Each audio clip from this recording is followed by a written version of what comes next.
Hey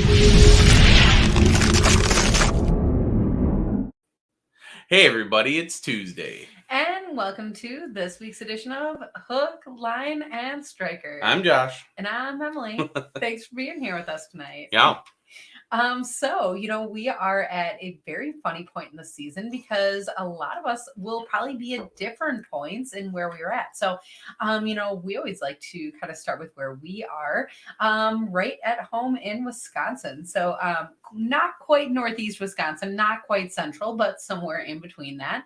And we actually did get to hit the ice this past weekend. Yeah, for the first time in a long while, we got 2 full days, over 12 hours of a day fishing out on the ice. It was really nice. We got to hit on some panfish, and it was awesome.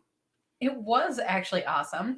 The weather on Sunday, I guess Sunday was the first day of spring, and the weather totally reflected that. I was out in my Stella bibs, but I was actually just wearing, the brand new Guardian shirts underneath. So our summer line, it felt so weird wearing a summer shirt and winter bibs, but honestly, it was warm enough that was possible. So it was awesome. Yeah, it was awesome. It's really nice when you can drill holes on a Saturday and fish the same holes on Sunday. And, we went out there and the fish didn't change over the week. So we were still hitting kind of bloodworms and little bugs and pulling up some nice bluegills. But we also did quite awesome on some other species. We caught walleye and bass and pumpkin seeds, all kinds of stuff. So we might have ice this weekend. We might not. We could probably go north, but we were hearing like 5 inches of snow north of us, so that might kill the ice up there, and might just be time to get the boat out. It might just be time. And, there are great opportunities. So down by us, we have the river systems that definitely are opening up. And I know that south of us, there are people that are on all kinds of lakes and stuff already. So looking forward to hearing about that. If you are hitting ice or if you are hitting open water, that is something that we would love to hear about. So drop your location, drop what season it is, I guess, for you or what you're fishing for. And look forward to talking about that with you. Yeah. Racing southern Wisconsin, they have the boat. So I think I just heard, a lot of states, you need your new fishing licenses. And I know that's true in Wisconsin too. So as you are transitioning from this ice season to open water, make sure that you're doing that as well. Yeah. Cool. So with that, let's bring in our guest. So welcome to the show, Conor. Hey guys, thanks for having me on. Yeah, thanks so much for being here. So for people who have not met you yet, can you tell us a little bit about yourself? Well, I am fortunate to be a full-time guide around the country in multiple states doing a whole lot of different stuff. I do walleye. Well, actually, let me back that up. We'll start in January. Hopefully, if I'm lucky this year. A good friend of mine, he owns a guide service on St. Paul Island. So if you've ever seen Deadliest Catch, 300 miles offshore, we go out in 13-foot dinghies and duck hunt. And the guys from, I think it was Time Bandit, last time they were out there, yelled down a lot of expletives about how crazy the duck hunters were. So if we're lucky, we start there in January. Mid-January, late January, we move back to Arkansas, doing snow goose hunting in Arkansas. We leave Arkansas, come back here. I might get a couple weeks of relaxation time, but in that time is your SCI shows and your fishing shows and all the fun stuff that you guys are real accustomed to. Then from there, it is Michigan walleye all the way through mid-June, like June 12th or so.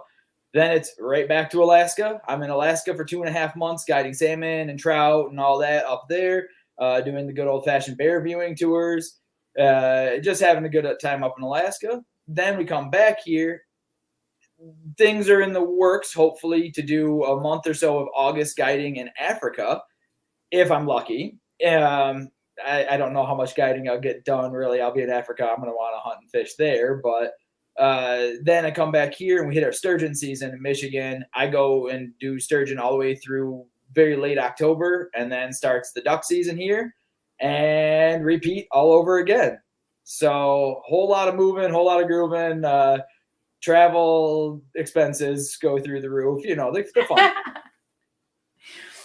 And as far as home, I think you said that was Michigan. We are having George ask what part of Michigan. So you don't have to give us your exact location, but generally. I'm in southeast Michigan. I'm a little north of Detroit. I'll be moving towards the Algonac area here actually in about a month. I have a place lined up to move towards Algonac, which is at the very lower end of the St. Clair River, which is thankfully about 10 minutes away from where I launched to do sturgeon fishing trips. Because at 3 in the morning, I'm real tired and I don't like driving an hour and a half. So it gets old fast. But yeah, I'll be moving over towards the Algonac area. So everybody that's around here, stop in and say hi. And then, we kind of started the show talking about our ice conditions and stuff. Do you guys still have ice or snow, or what does that look like up there? If I can move the computer right now, as we found out earlier, it is muddy and semi-warm. No ice left around. I shouldn't say no ice. If you're brave enough, there's some ice left to get on, but not a whole lot. I was just out in the boat yesterday, getting beaten up by walleye, so took our aggressions out on the perch instead and had a riot with that. But yeah, there's no ice left. It's nice. This week we do have a couple inches of snow coming, supposedly. I don't believe it. It's Michigan.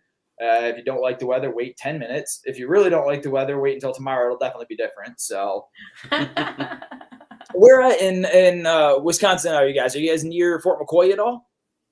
We are. Like, do you know where Shawano is? No. We're 40 minutes west of Green Bay. Oh, okay, gotcha. I spent a lot of time over at Fort McCoy, so I somewhat know the Sparta area. I spent time getting lost out that way. So yeah, that's a cool area out there.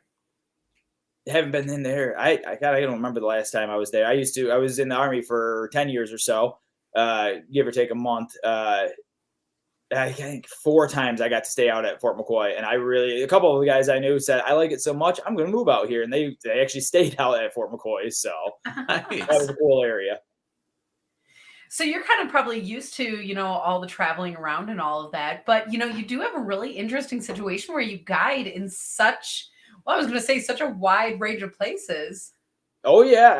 I love it. This year is starting a lot of things for me. October, I'm actually taking 11 days off of sturgeon fishing, and I get to take a sweet vacation because through all the travels, I met a guy that lives in Ireland, and he invited me to come deer hunting in Ireland.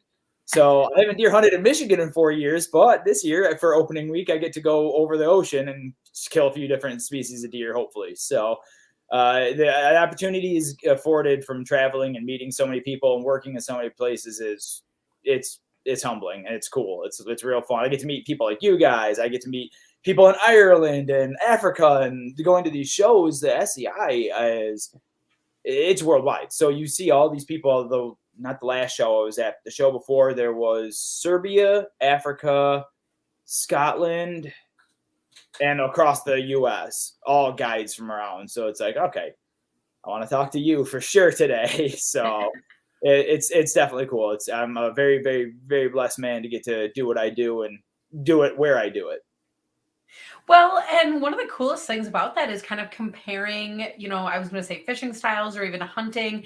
Even here we look at Wisconsin compared to Michigan, compared to wherever.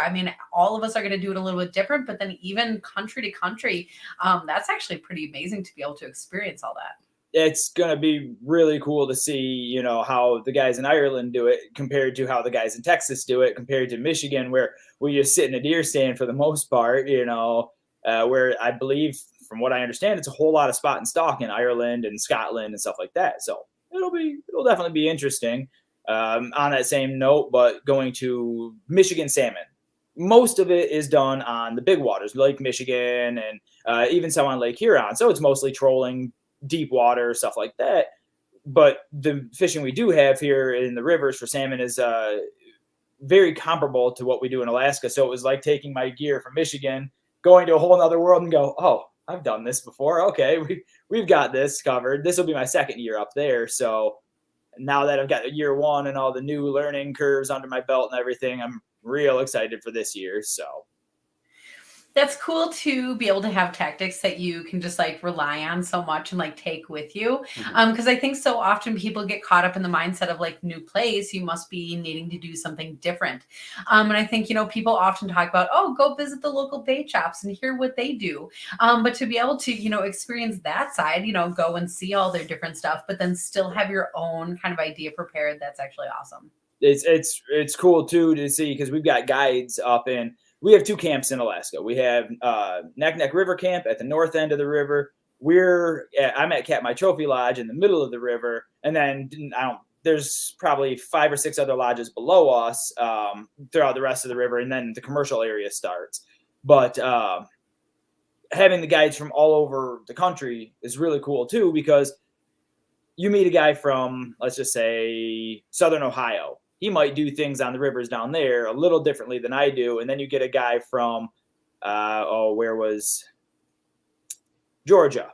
And he'll teach you how to do stuff for the trout a little different than the guys I know from the west side of the state. So you get to combine all these knowledges. There's something that never ends.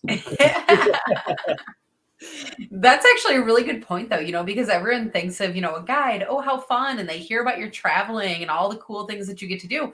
But that does come along with honestly so much work. I mean, first and foremost, you're a guide as a job.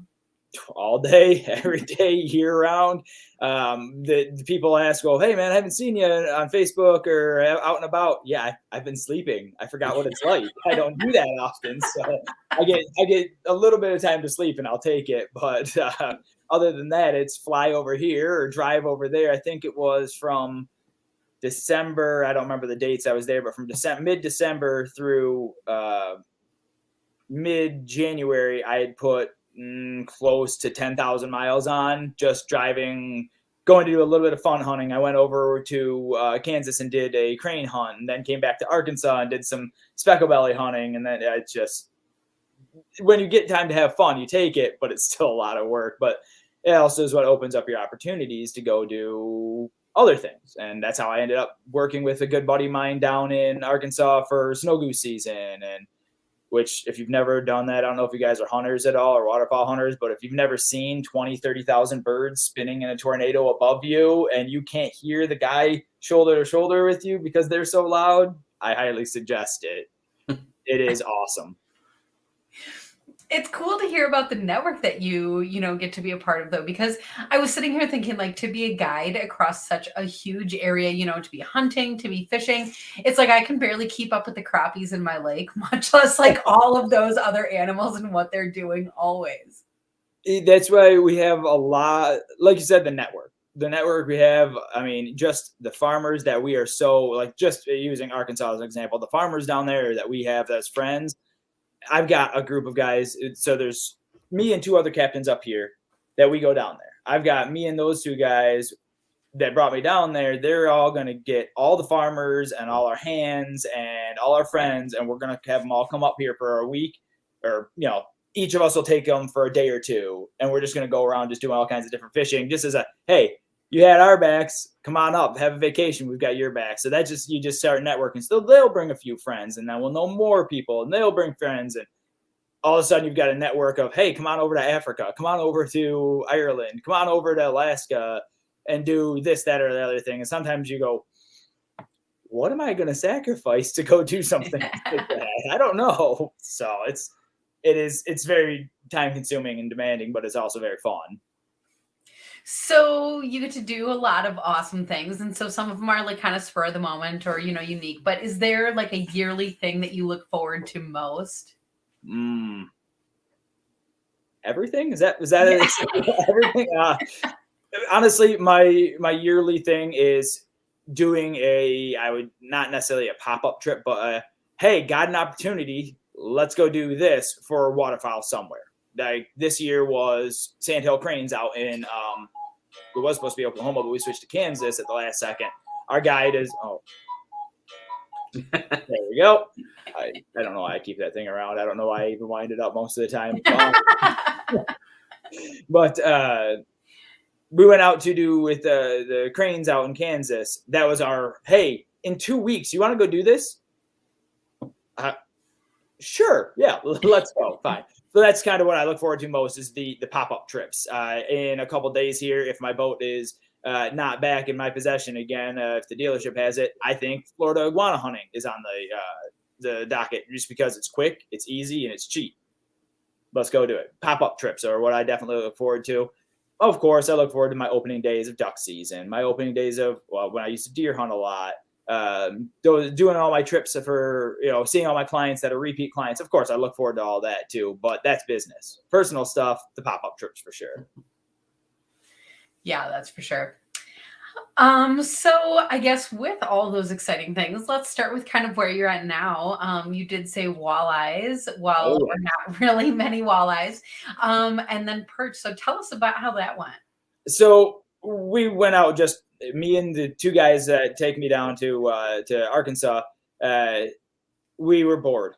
And they don't have their boats back from the dealerships yet. I mean, the typical guide year is at the end. Boats all go to the dealership and say, don't even bring them back to me until they're fixed. If they're not fixed, I don't want them back. So theirs are still at shops right now. So we all were bored and said, hey, it's going to be like 60 degrees and 3 mile to 5 mile an hour winds. You want to go do something? Yeah, sure. And we proceeded to go. This was my fault. I said, let's stay in Michigan. We should have gone to Ohio walleye fishing, but we didn't. I said, let's just stay in Michigan. I got to get back at a reasonable time. So we stayed in Michigan. Bad decision. Then the walleyes beat us up badly. So we went and found perch and just bounced around with perch. And I think that was the first time in like 7 years I've even touched my perch rods. So that was a nice little surprise.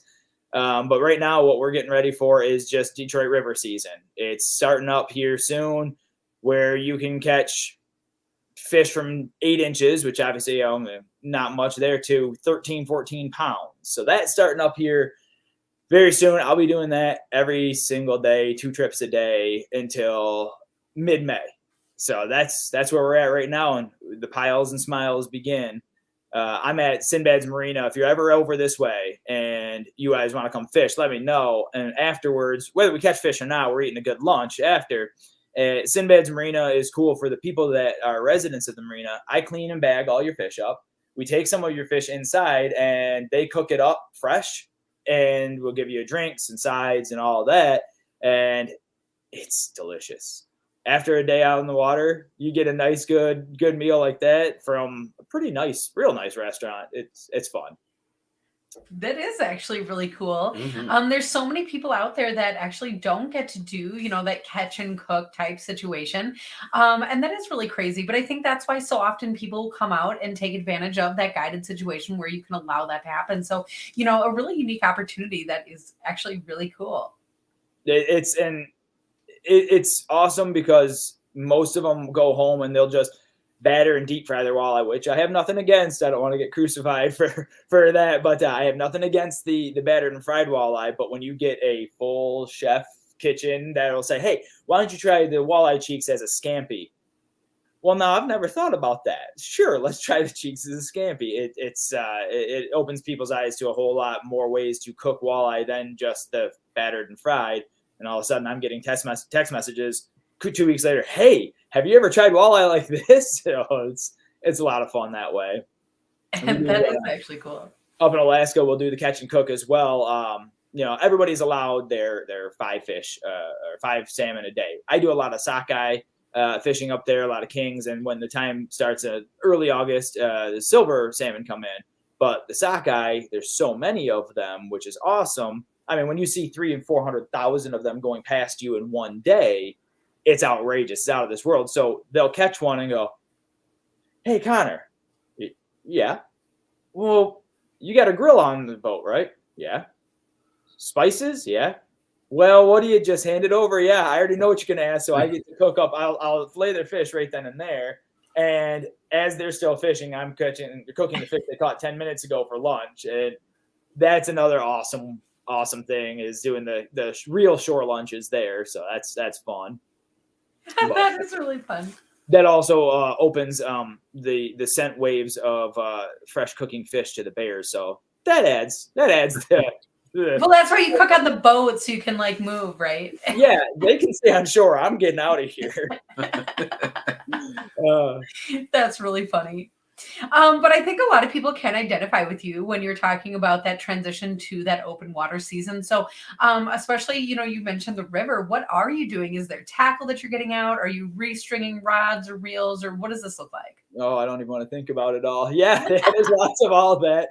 I keep 16 to 14 rods, depending on how many we break on the boat at all times. So I've already restrung all my trolling rods, restrung all my jigging rods. I'm waiting on a new order of rods to come in to replace some tips that have been broken off and just general wear and tear over the few years. And so I don't know if you guys have ever seen like vertical jigging done or if you've ever done it, but on the Detroit River, we use 1 ounce jig heads. Actually, I think I might have thrown them all in the boat. Hundreds and hundreds of them a year, but 1 ounce jig heads with a plastic body and stinger hooks. Well, I tie all my own stingers. So a lot of hours are spent here, muttering cuss words under my breath and stabbing myself 1,000 times and tying stinger hooks and just getting everything ready on top of making sure the boat's squared away, making sure all my licenses, my insurances, my paperwork, everything is good to go because I'll get checked 1 to 3 times a week by the Coast Guard and 1 to 3 times a week by the DNR. So I just make sure all my stuff is ready to go. So when I put it in the marina, I have nothing to think about. It's just fish, fish, fish from there on out. That's actually a really good tip in itself because I think a lot of times people will like, oh, I got my fishing license and then like hope it's electronic somewhere or so, like you need to be able to like pull that up and have that ready, and so that sounds so obvious, but that in itself is a really good tip. I keep my electronic one on my phone. I print one off. All my licenses for the state, the DNR, Coast Guard, all those licenses, everything I have goes into a fold-up case inside bags, and it's in an ammo can in my boat. So if a DNR officer needs to see it or a Coast Guard needs to see it, I just hand them the ammo can. Go ahead, look through there, and normally by the time they see that, they go, okay, yeah. And then the sticker on the side of the boat also says licensed and all that. So you just have to make sure all your T's are crossed, I's are dotted, and you're still going to get searched, but it's fine. It's fine. Yeah, it is. It is fine.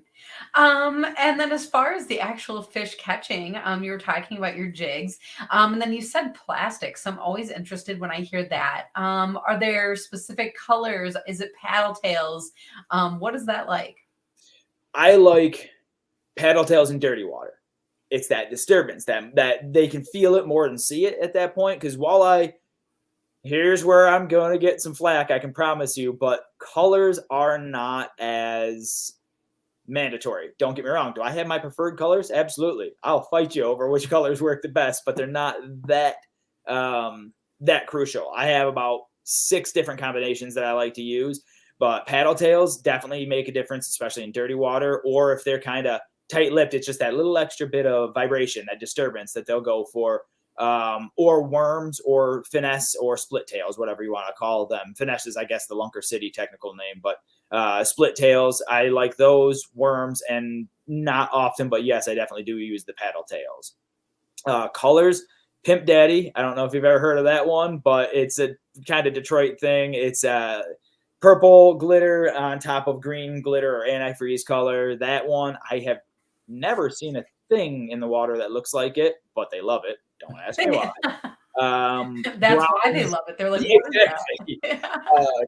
Browns, blacks, white for dirty water. That white will actually show up and they'll see it, and it's just something that catches their attention. They bite it because they're angry at it. Those are your main ones. And of course, when I feel like getting fancy with it, I'll throw something like motor oil on, which is brown with flecks in it. And there's a lot of different ones, and you'll ask 100 different walleye fishers on the Detroit River what color is the best, and you'll get 200 different answers. It catches a lot of the fishermen more than the fish, but it definitely does make a difference at some points, like the whites or the paddle tails. Or another thing I like is a yellow jig head with a brown worm. No idea what it looks like down there, except for it can mimic. We have a lot of lampreys and leeches. So when the leeches and lampreys hatch in the spring, they're going down the river, and that's the only thing I can think that looks like it. Of course, worms will go down the river, but not quite as much as the lamprey and leech hatch at that time. So then there's that, and then you got all different types of jig heads. Some guys, I use round balls because I take out 3 to 4 people per trip, 2 trips a day. Round balls are the cheapest, and my clients sure love to lose them. So, but you've got other styles that do work better. They look more natural, like they're actually like a fish head shape. Then you got a finesse body on there, so it looks like an actual minnow going through the water, or something like that. It just depends on each person.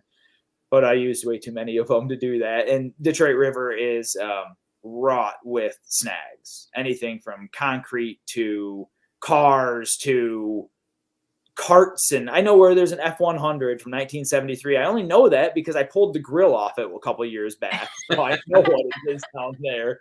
But it's over all the years through all the industrialization of Detroit and everything, the river team tended to be a dumping ground. So for probably 15, 20 years, they've been cleaning it up. At one time, I think it was 2012 or 14, maybe, I don't remember, but they actually had a huge grant given to them, or maybe it was privately funded. Details are fuzzy on it, but they pulled like 18 cars out of the river and had to stop because they ran out of money. So they are cleaning up the river every year.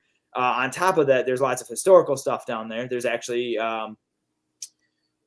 if I remember correctly, Revolutionary War cannons down in Detroit. There is a Model T with Prohibition liquor still in it, still sealed. I wouldn't drink it, apparently, but it's still down there. There's all kinds of stuff since this area was settled. There's stuff in that river. It's wild, and you never know what you're going to pull up. I was with a buddy once. He hooks into something. We think it's 10, 12 pound fish. It's just pull and drag, and the rod's bouncing. We all reeled up. We're stopping, like, got the net, got everything ready. We're ready to catch this thing. Yeah, it was a triple XL Michigan hoodie. That was pretty good. So that was fun. But that is actually really funny because in a river, it does totally feel like something like a sweatshirt would be pulling back, like because it just that's totally got me. Another guy I know. So there's a lot of sturgeon. They will breed in the Detroit River as well. And every year, most of the time it's a snagged fish. And if you're using too heavy a line, you can't really snap them off. Their skin is so tough that if you snap it off, that jig's going to fall out of them. But a lot of guys have never even seen one. So when they hook into one and they know they've got a fish on, they want to see it. My clients, I tell them, well, do you want at least 2 hours of your trip gone? Because it's going to be a minimum of 45 minutes to get this thing up. And then I'm going to revive it for another half an hour because I don't want it to die. They say, all right, yeah, sure. It never makes it that long, or I shouldn't say never, but very rarely does, because usually they snap them off. But a buddy of mine was out, I should say acquaintance of mine, he was out and his client hooked into something big and heavy. And it's pull and drag, and it's going down the river. They're like, all right, well, we got a sturgeon on. They're on Facebook Live and everything. Half an hour later, gets up. It was a 4x4. Needless to say, we were pretty brutal on harassing him for that one. It was fun.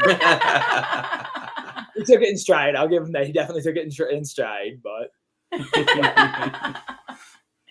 oh my gosh, that is so unique though, because when you started talking, the river has a lot of snags, and I'm sitting here thinking like, oh, secretly that's nice to hear because I'm on the Wolf River and I think that has a lot of snags. But totally a different situation, but something that people might not even expect.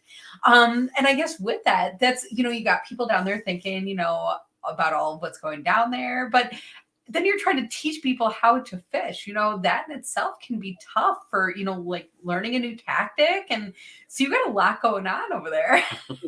One of the most common asked questions is, other than how much is it to go out, is, are newcomers welcome? I have no fishing experience.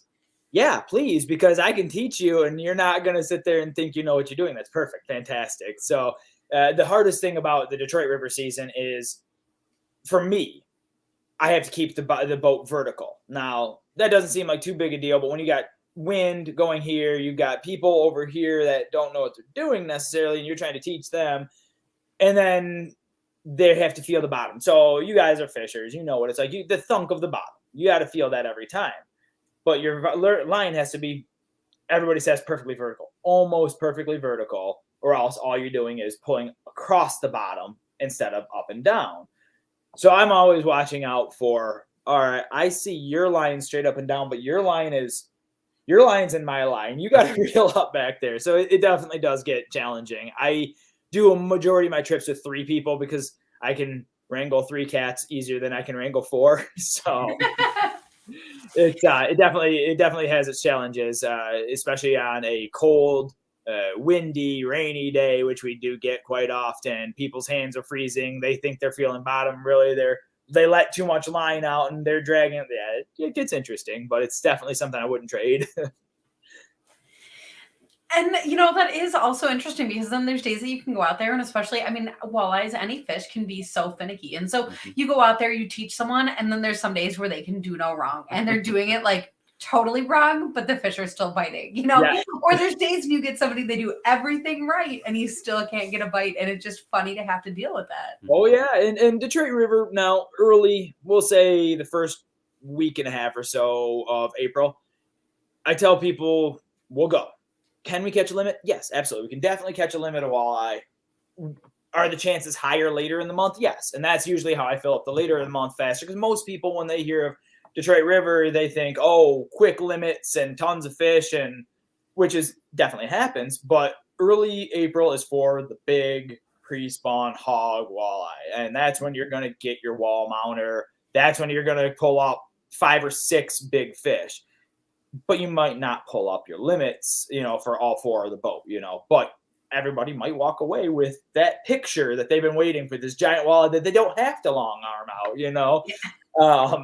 Then later on in April, that's when all the males move in. So generally the females move in first, they do their pre-spawn and their spawn, the males move in, followed to do their bit.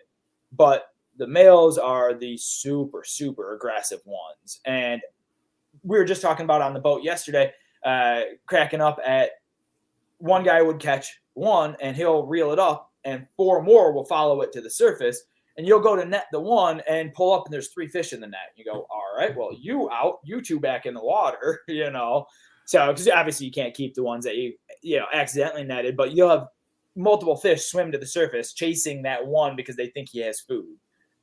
Boys, you're not going to see him again, so you might not want to chase the next one doing that. So it's a ton of fun. So it's nice because you have to adjust how you fish throughout April and into May. After May starts, you can still jig and you'll jig for a while, but if the jig bite slows down, you bust out the trolling rods and you throw crawler harnesses on and you start pulling crawler harnesses down the river, and all of a sudden, boom, fishing's back on fire again. Sometimes we don't even jig. We just throw the crawler harnesses down. Half an hour later, we're back at the ramp going, all right, well, the bar will be open in a while. You guys said you brought beer and left it in the car, so go ahead. I'll start cleaning the fish. Lunch will be ready at 11. So we go out. We try and have fun, but it just depends on the person. I have clients that will call me up and say, "Hey, I only want a limit. Can you guarantee that?" No, I don't guarantee you anything. But if you are after limits, come April 15th through May 10th. That's when you have your best chances. Of course, then I say that, and we don't catch our limit in 45 minutes like they want, but it's but that's what people have come to expect out of Detroit River is we're going to go out there, we're going to beat them up fast, and we're going to have bragging rights on Facebook that we had a half an hour 4-man limit. That's what people expect, and that's last year was rough to start, but after the crawler bite started, it got a lot better. But every other year, I mean, I think I've been fishing Detroit for 15 years now or so. And every year it's just getting better and better and better.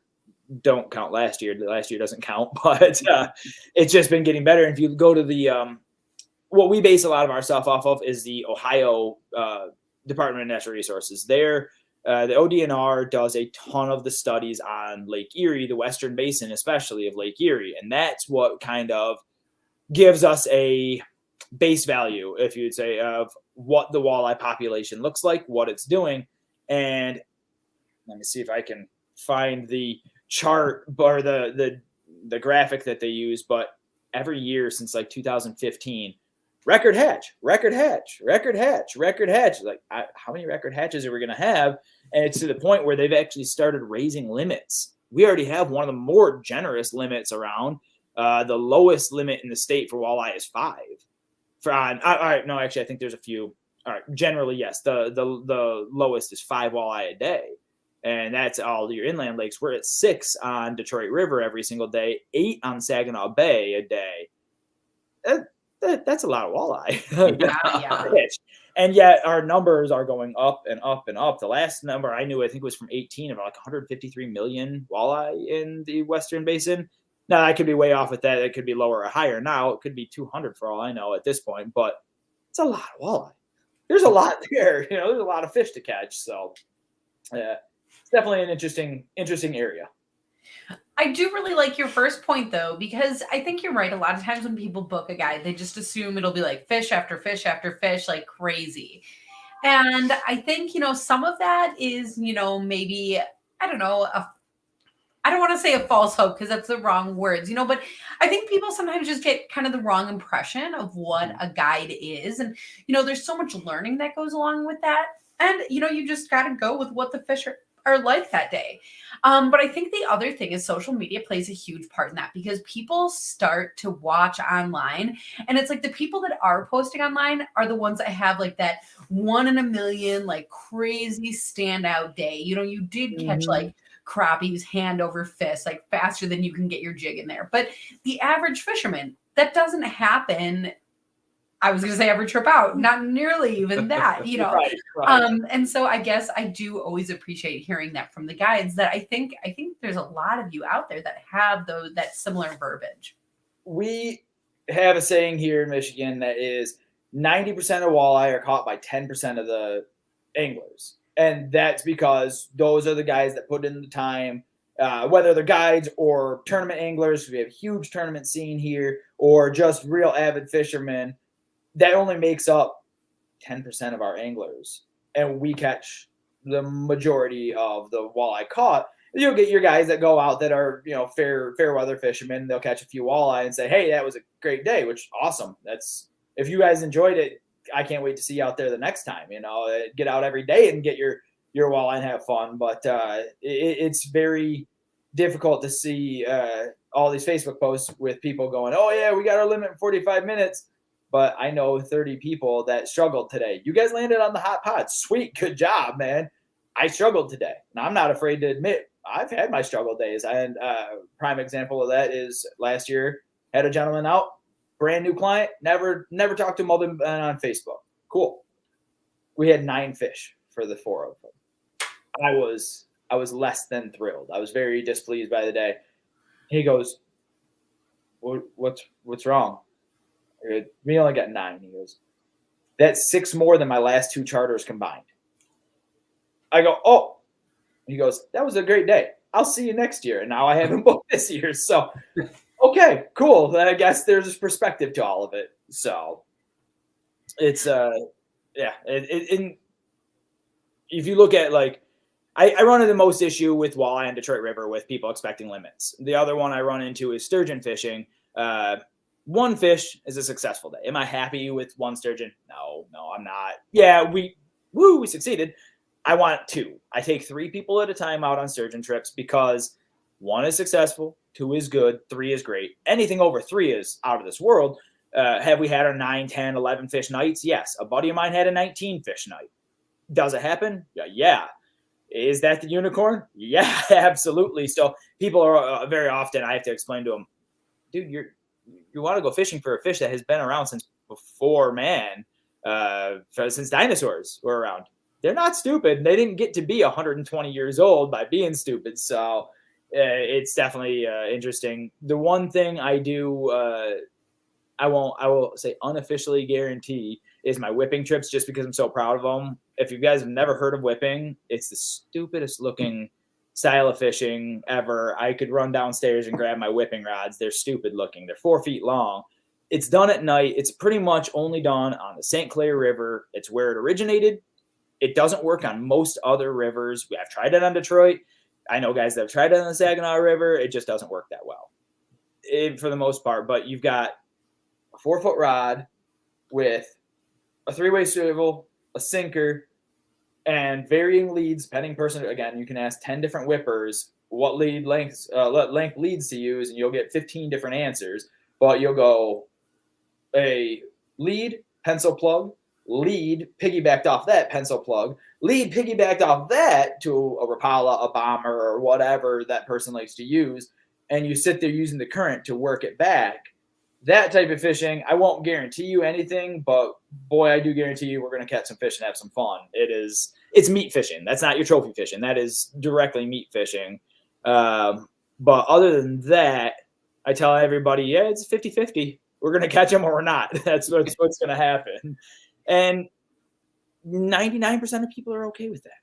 99% of the people are saying to me, I just want to be on the boat. If I'm on the boat, great, cool, That's done.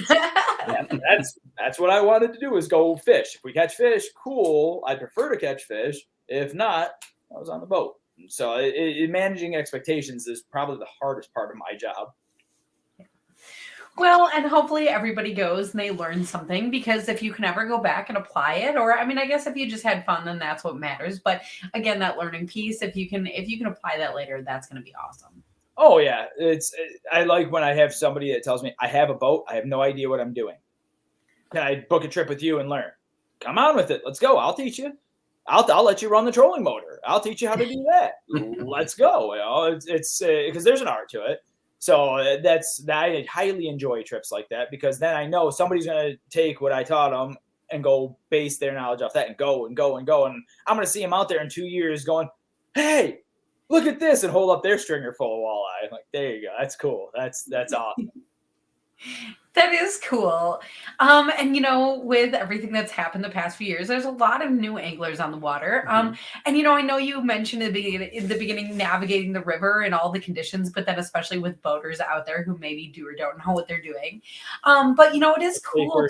Sorry to interrupt. I'll say first off, don't know what they're doing most of the time. But it is really great when you can see them later and that they pick some things up, or maybe someone stopped along the way and told them some things, because honestly, that does make it a little bit easier for everybody. Yeah, I often, so one of the products I use, John Sullivan owns Lure Lipstick, and it's a scent infused plastic company, and John is all about helping people. So I'm not going to say I'm sponsored by him. He doesn't pay me or anything. He just says, here, use my stuff, especially for sturgeon. He makes a sturgeon attractant that it has helped me and it has not. He'll say the same thing. It's walleye. The scent isn't guaranteed to help you. But some days it might, and I've definitely noticed it helped me before. But at any rate, all the time I'll be at docks and I'll see somebody, and my clients I used to be at docks, now I'm at the marina, but my clients would be sitting there and they're all happy. Yeah, we got our fish, blah, blah. And somebody pulls in. We didn't get a single thing. So I'll look at their setups and go, throw them a pile of stuff, say, hey, go put that stuff to work, try it like this, and then I'll see them a couple days later at the launch. Hey, thanks, man, that was cool. So that's the kind of stuff that I enjoy, is just trying to help everybody catch their fish, because we got plenty. There's no shortage of walleye to go around. So I really, really like to see people succeeding in my boat and their boat. So it's fun. That is fun. Yeah. So we talked a whole bunch about walleye and stuff. And for people who are interested in planning out their season, can you remind us of, the next season or few seasons after that? For me, it's all walleye right up till I leave. What I do like is so Lake St. Clair is a huge lake.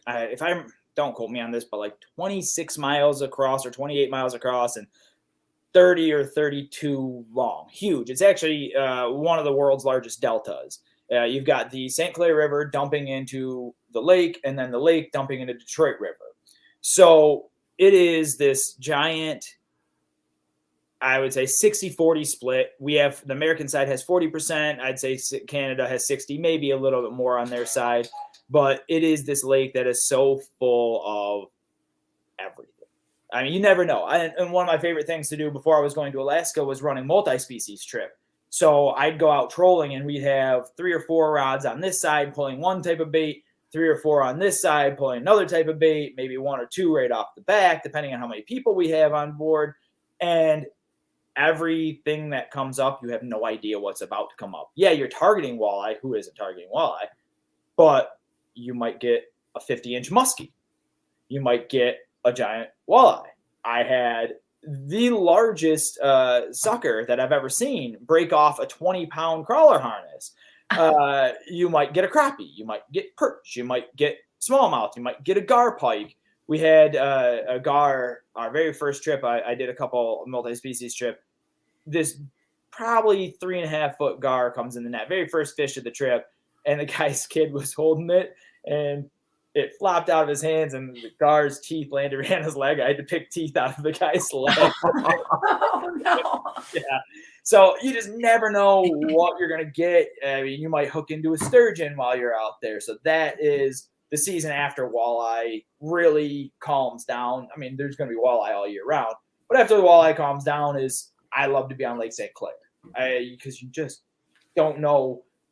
You might get on 4 rods at one time a trophy walleye, a trophy smallmouth, a trophy muskie. You just don't know.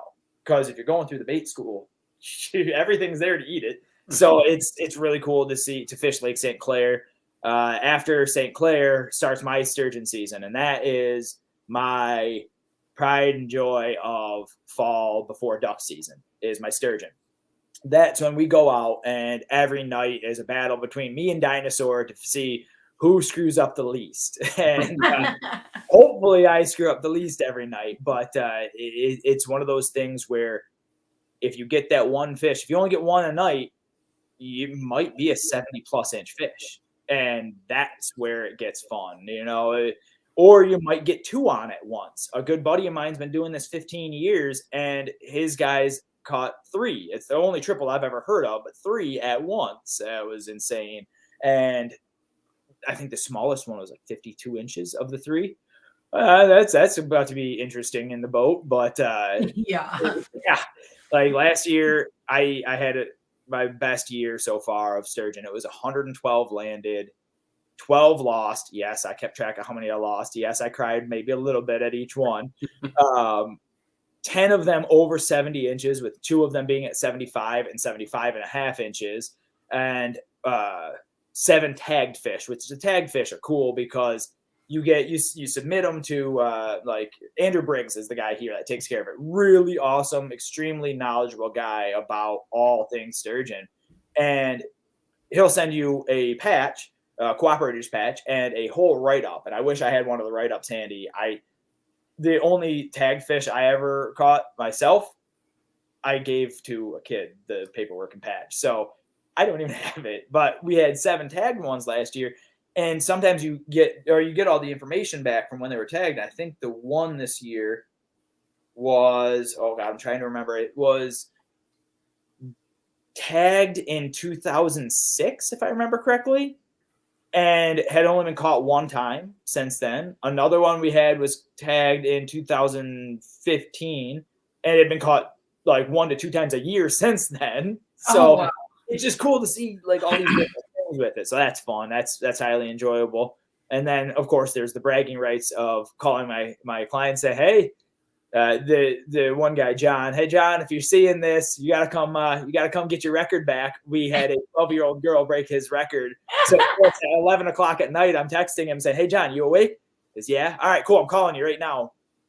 You're lucky it's Friday, man. He's a really good guy. I call him, I put him on speaker. I go, hey John, so you remember you held the record on my boat for sturgeon?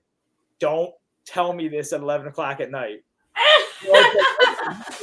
Awesome. Well, who got it? I go, 12-year-old girl just got it. She just got a 75-inch fish. So now the fire's lit under John to come out and get his record back. And then I think it was like a week and a half later, it got broke by 1/2 inch. So we said it again. So that kind of stuff is what drives me too. Because I get to harass my clients about, hey, you lost that one, or hey, you got to come get your record back or whatever. It helps build bonds, and it's just fun because sturgeon fishing's boring. I'll be the first to admit it. It is the most boring thing you'll ever do in a boat until suddenly it's not. You're looking for this. Yeah. To happen. That's it. That's all you're going to see is boop, boop, boop. And I have been known to throw things. jump over people, almost threw my phone. I threw a sandwich out of the boat, which sucked. Very good. I almost lost my phone a couple times, almost lost my headlight a couple times last year because I will jump over people to get that bite because what they're doing is they're just sitting there sucking up and dropping, sucking up and dropping. And if you don't get them and start reeling, tightening it up, they're gone. And then the battle starts. And I'm barking, hey, get those rods in, get these rods in. Oh, hey, there it goes. The 70-inch fish is jumping. And sturgeon is the big fall thing. Then my duck season starts. If you guys have never done layout hunts, if you're not duck hunters, don't start with layouts. You'll waste ammo and get real frustrated. But man, then that's the most dangerous part of my year. Has got to be the unless we go back to Alaska for St. Paul Island, but is the layouts. But it's also so much fun. You're in a 10-foot by 5-foot plastic boat, and you're laying down all the way in there and waiting for these ducks flying this far off the water to come in, and you do a sit up, aim, and shoot all in one motion. And that's where I get to see the most harassment from friends to other friends out there, and from me to my hunters ever, is because, hey man, that thing was sitting still. I don't know how you missed it or stuff like that. I highly enjoyed that. And then we start all over again with back to Alaska, back to Arkansas. So that's the lineup of the seasons. Muskie season's a big thing here too. I'm not much of a muskie fisherman, but Lake St. Clair is. I'm not going to pretend to know where it ranks, but it's high up there on muskie lakes in the world. And the amount of fish, I'm friends with some of the best charter captains that are out there for the muskies. And I just watch their Facebooks going, how? Because the few times I muskie fish, I spend all day out there and get one. These guys are getting 10 a day, not always, but one is a successful day. Are they satisfied with one? No, but that marks that you caught one, or that was a good day. But muskie, if you've never done that either, St. Clair is the place to do it. You can cast for them, you can fly fish for them, you can troll for them. I mean, it's crazy. It's awesome. So that's a big thing. So if anybody's looking for that, they can contact me. I can put them into contact with the muskie guys, but I don't do it myself. My big fish is sturgeon. Yeah. Well, so if people at home are getting excited for all these different seasons, because it's hard to not get excited for all that. I mean, I'm even excited for fall and sturgeon at this point too. Do you still have dates open if people are looking to book? Very few. I have been blown away by the support. I have my book. I don't know where it is. I do things the old school way and actually use a book. I don't know. All these people use their phones, and I lose that thing too much to use that. So, but the dates I have a few September dates. September and October are your big times for sturgeon. I have a few dates for that left. Walleye in Detroit, I want to say I have 5 or 6 mornings. I have plenty of afternoons, but mornings is when most people want to go. I have a few in May. Whipping is done at night only, and I have a few whipping days left over, which, again, something I am thrilled about that I've been so fortunate with is how many people have booked with me this year. But I think that's about it. I do have some duck hunts too, but that's all the way in November, so I'm not expecting many people to book yet for that. But again, I've got more than I anticipated, so that's cool. It's very cool for me. The Alaska fishing, I don't do anything with the booking of that, so I can tell you who to call, but I don't do anything with booking for that. I go up there, I fish, I eat food, and watch no sunsets ever. So, and for people who maybe aren't going to be taking a trip but want to follow along on all of your adventures and the cool stuff that you're doing, or your guide service, how do they go about following you on social media? I am on Instagram, Dreamcatchers Charters. I be the first to tell you, I'm terrible on Instagram. I don't do a ton on it. I remember I have it once in a while and I'll post something, but Facebook, Dreamcatchers Charters. My logo is this angry. Oh, well, how do I work cameras here? There we go. That angry looking walleye there. That's my logo there. Facebook is where I do most everything on. You can always follow me on that. And then if you're a veteran, please, guys, give me a shout. I have lots of veteran groups that I am affiliated with. I will gladly put you in contact with them. I do a lot of donations, and they don't run raffles, but they'll do drawings and say, hey, you guys have been picked. Let's go on a sturgeon trip. And if those guys can't go, they'll pick a secondary, so on and so forth. But veterans, please let me know. I do a lot with the groups around here. I try and donate 10 to 12 trips a year. So that's if anybody wants to get a hold of me for that. United Veterans of Michigan, big one. I unfortunately am not able to do anything with Vets with Nets or Walleye for Warriors is the other one. That one's on Saginaw Bay. I'm not able to do anything with them because I'm in Alaska when they do their events. But that's a huge. Both of those are huge veterans events. Totally free to the veterans. You're gonna walk away with door prizes. You're gonna walk away with lunch and a free day of fishing and all that. Both of those are awesome events. United Veterans of Michigan, Pete Pierce is your contact for that. Awesome guy, great organization. Hunters for Life is another one with Mark Evans. And so many more. Lots of other groups that I know I'm affiliated with in some degree, whether large or small. I know I have resources for veterans to get out hunting and fishing around the country as well. If I don't know somebody, I know somebody that knows somebody that knows somebody's uncle's cousin's brother's friend. So veterans, please. I did 10 years in the Army. I want to help out however I can. So let me know. And we'll see if we can hook you up with somebody somewhere for something. That's awesome. I know that I'm looking forward to hearing more about that, and I'm sure that the people at home are. And so thanks for being here to share all that information with us. No problem. Thank you guys for having me. I had a riot. Yeah. And to the people at home, thank you guys for being here as well, because this has been a ton of fun. And with that, looking forward to seeing everybody on next week's edition of Hook, Line, and Striker. Night, everybody. Night, guys.